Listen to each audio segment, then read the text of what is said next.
रहीम अस्सलाम वालेकुम स्टूडेंट्स। आज हमने डिस्कस करना है कि किडनी फेलियर के बारे में और इसकी क्या वजूहात हैं, इसकी क्या रीज़न है, किस वजह से किडनी जो है वो काम करना छोड़ देता है। तो किडनी फेलियर की डेफिनेशन पहले देखें। पार्शियल और complete non functioning of kidney is called kidney failure.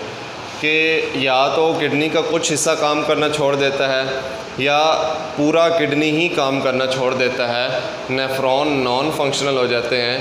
तो इसकी वजह क्या है? तो इसकी जो रीज़न्स हैं वो 3 रीज़न हैं मेनली। पहली रीज़न है किडनी स्टोन, जो हमने प्रीवियसली डिस्कस किया था कि किडनी स्टोन क्या होता है कि इसमें प्रेसिपिटेशन हो जाती है कैल्शियम ऑक्सलेट की, इस तरह कैल्शियम फॉस्फेट की और इस तरह अमोनियम फॉस्फेट की। ये 3 साल्ट्स जो हैं वो अगर प्रेसिपिटेट हो जाएं, बैठ जाएं, वाटर के अंदर डिज़ोल्व ना हो कम पानी पीने की वजह से या फिर किडनी के अंदर किसी और प्रॉब्लम की वजह से, तो इस वजह से किडनी स्टोन बन जाता है। अब ये जो क्रिस्टल्स होते हैं ये नेफ्रॉन को काम नहीं करने देते और नेफ्रॉन के ट्यूबुलर पार्ट या जो रीनल कार्पस और रीनल ट्यूब्यूल है उसके हिस्से को डैमेज कर देते हैं। जब ये डैमेज करते हैं, damage the part of kidney के कुछ हिस्से को डैमेज करेंगे, तो वो जो सेल्स हैं जो डैमेज हो चुके हैं वो पूरा नेफ्रॉन नॉन फंक्शनल हो जाएगा, काम नहीं कर सकेगा। तो इसे ही हम किडनी फेलियर का नाम देते हैं। अब दूसरी वजह ये है डायबिटीज़ मेलिटस, जिसे हम शुगर की बीमारी कहते हैं।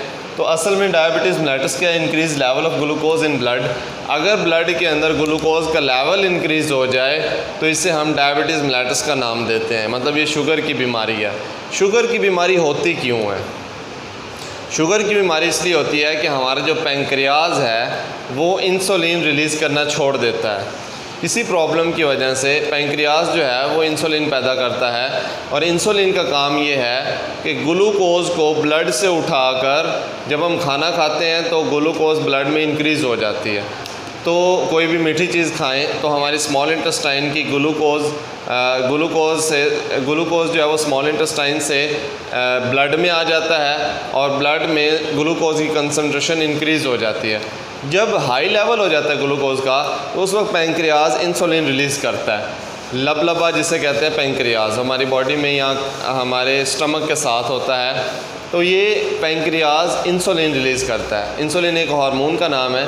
अब इस हार्मोन का फंक्शन ये होता है कि ब्लड से ग्लूकोज को उठा के लिवर में स्टोर करना या फिर ब्लड से ग्लूकोज को उठा के सेल के अंदर दाखिल करना।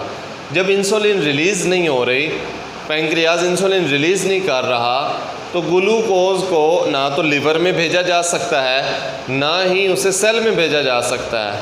ठीक है, तो इसे हम कहते हैं कि ये डायबिटीज़ मेलिटस या शुगर की बीमारी हो गई है। इसका इलाज ये है कि हम बाहर से फिर इंसुलिन का इंजेक्शन लगाते हैं, क्योंकि with in the body insulin पैदा नहीं हो रही, तो आउटसाइड दी बॉडी हम इंजेक्शन लगाते हैं और ये इंजेक्शन में जो इंसुलिन मौजूद होती है फिर वो काम करती है और वो ग्लूकोज को उठा के सेल में दाखिल करती है, ये हमारे लिवर में स्टोर करती है। अब अगर इंसुलिन नहीं पैदा हो रही, हम बाहर से भी नहीं लगा रहे फॉर एग्ज़ाम्पल, या कुछ देर के लिए नहीं लगाई, तो उससे ग्लूकोज लेवल इंक्रीज़ हो जाएगा। जब ब्लड के अंदर ग्लूकोज लेवल इंक्रीज़ होता है तो इस वजह अब ग्लूकोज को बॉडी से रिलीज़ करना ज़रूरी है।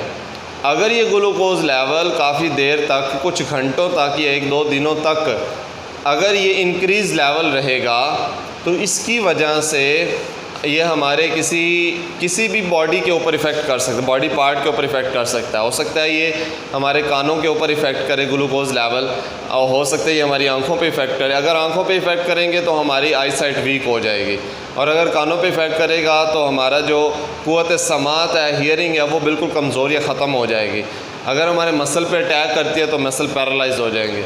तो इस तरह बहुत सारी कॉम्प्लिकेशंस पैदा हो सकती हैं।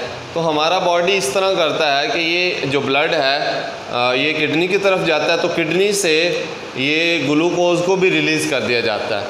तो जब ग्लूकोज लेवल इंक्रीज़ करता है और कंटिन्यूसली इसे किडनी से रिलीज़ करना पड़ता है तो किडनी के ऊपर प्रेशर ज़्यादा हो जाता है। क्योंकि बार बार ग्लूकोज लेवल के इंक्रीज़ होने की वजह से बार बार इसे फ़िल्टर करके ब्लड से सेपरेट करके और यूरिन के थ्रू पास आउट करना पड़ता है। इसीलिए डायबिटीज़ मेलिटस वालों को, जिससे शुगर की बीमारी होती है, उनको यूरिन बार बार पास आउट करना पड़ता है राउंड अबाउट 1 घंटे बाद, हर घंटे बाद, और राउंड अबाउट बाज़ों का 2 घंटे बाद। लेकिन जो एक नॉर्मल पर्सन है वो दिन में 2 या 3 दफ़ा यूरिन पास आउट करता है, और जिसे डायबिटीज़ मेलिटस का प्रॉब्लम हो वो राउंड अबाउट 20 से 25 मरतबा एक दिन में यूरिन पास आउट करता है।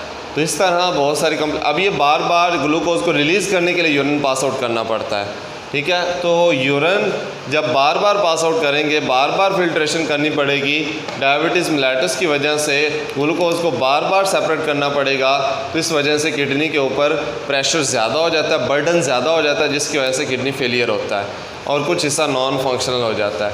ज़ाहिर बात है, आप किसी भी मशीनरी के ऊपर भी बर्डन ज़्यादा करेंगे तो वो डैमेज होना शुरू हो जाएगी।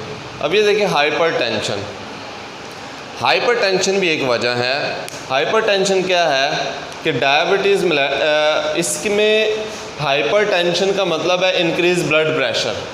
ब्लड प्रेशर किसी वजह से अगर इंक्रीज़ हो जाए और उसकी वजह से जो हमारी जो ब्लड कैपिलरीज़ हैं या आर्टरीज़ और वेन्स हैं उनके अंदर खिंचाव, टेंशन आ जाती है। ब्लड प्रेशर इंक्रीज़ होने की वजह से जो हमारी ब्लड वेसल्स हैं, खून की नालियाँ, वो ज़्यादा प्रेशर को, ब्लड की स्पीड को बर्दाश्त नहीं कर सकती होती। इस वजह से वो सख्त हो जाती हैं और उनकी इलास्टिसिटी कम हो जाती है। इलास्टिसिटी कम हो जाने को या खिंच जाने को हम कहते हैं हाइपरटेंशन। हाइपरटेंशन सेपरेटली एक प्रॉब्लम है और ये होती है इंक्रीज़ ब्लड प्रेशर की वजह से। जब हमारा हार्ट तेज़ी से पंप करता है और हमारा खून तेज़ी से ब्लड वेसल्स के अंदर दौड़ता है, तो इस वजह से ब्लड वेसल्स के ऊपर प्रेशर लगता है और डैमेज होने का ख़तरा होता है। इस ख़तरे को दूर करने के लिए ब्लड वेसल्स अपने आप को रिजिड और सख्त कर लेती हैं, जिसे हाइपरटेंशन कहा जाता है। इसकी वजह से, मतलब इंक्रीज़ ब्लड प्रेशर की वजह से या हाइपरटेंशन की वजह से, जो ब्लड की स्पीड होती है वो तेज़ होती है और इसकी वजह से हमारे किडनी के ऊपर भी प्रेशर पड़ता है कि ज़्यादा ब्लड फ़िल्टर करना पड़ता है। जब प्रेशर इंक्रीज़ होता है तो इसकी वजह से किडनी के ऊपर बर्डन ज़्यादा हो जाता है और किडनी फेलियर का ख़तरा होता है। आज के लिए इतना ही काफ़ी, बाकी इंशाल्लाह नेक्स्ट टाइम। अल्लाह हाफ़िज़।